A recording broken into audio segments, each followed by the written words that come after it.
네, 터키 공군 전투기가 터키와 시리아 접경 지역에서 러시아 전투기 한 대를 격추해 긴장감이 높아지고 있습니다. 터키군은 이 전투기가 터키 영공을 침범했다고 밝혔는데요. 러시아 당국은 전투기가 계속 시리아 영공에 있었다고 반박하고 있습니다. 유럽 특파원 연결해서 내용 들어보겠습니다. 김은건 특파원. 네, 김건희입니다. 네, 터키군이 러시아 전투기를 격추했다고 공식적으로 발표를 한 거죠?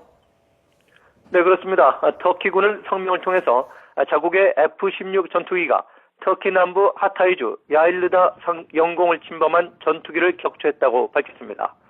현지 시각으로 오늘 오전 9시 20분쯤 국적이 확인되지 않은 전투기가 5분 동안 10차례나 터키 영공을 침범했으며 터키 전투기의 경고를 무시해서 공격을 했다고 설명했습니다.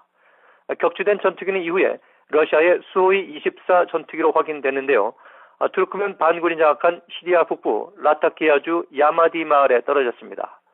터키 군사령부는 격추한 러시아 전투기가 터키 영공을 침범한 증거로 비행 추적 자료를 공개하기도 했습니다.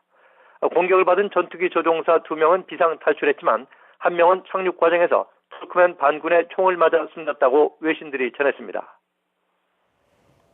이렇게 터키 측에서는 전투기가 영공을 침범했다 이렇게 주장을 하고 있는데 러시아 측 입장은 좀 다르죠?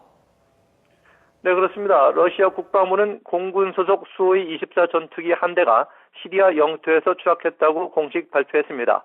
하지만 터키 영공을 침범한 사실이 없고 시리아 상공에서 지상 공격을 받아 격추됐다면서 터키 측 주장을 반박했습니다. 당시 러시아 전투기는 6,000m 상공을 날고 있었고 비행하는 동안 줄곧 시리아 상공에만 머물렀다는 게 비행 관제 자료에 의해서 확인됐다고 러시아 국방부는 주장했습니다.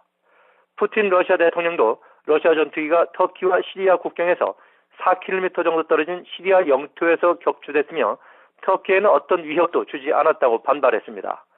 푸틴 대통령은 러시아가 이번 상황을 면밀하게 검토할 것이지만 러시아와 터키 관계에 심각한 영향을 미칠 것이라고 경고했습니다.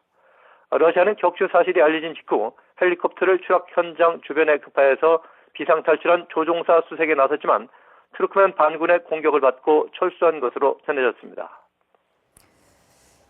그런데 러시아 전투기는 지난달에도 터키 영공 침범해서 터키가 강력하게 반발을 했었는데 이번엔 전투기가 격추됐기 때문에 파장이 더 커질 수밖에 없겠네요.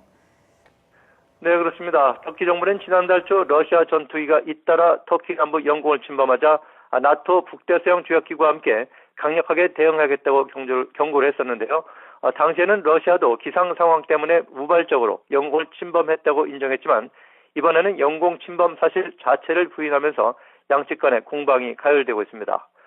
터키 정부는 특히 최근 러시아 공군이 시리아의 투르크멘족 거주 지역의 공습을 강화한 데 대해서 자신들의 형제 민족이 공격을 받았다며 보복 의지를 밝혔었는데요. 터키는 유엔에 러시아와 시리아 정부군의 투르크멘족 공격 문제를 안건으로 올려서 상의하겠다고 밝혔습니다.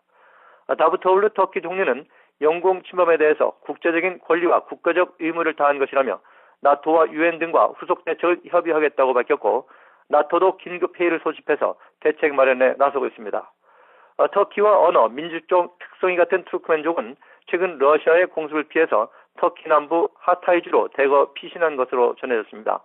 이에 따라서 이번 사건이 투르크멘 반군 공습을 둘러싸고 러시아와 터키 간의 정면 대결 양상으로 치달을 가능성도 있다는 관측도 나옵니다. 지금까지 YTN 김건희입니다.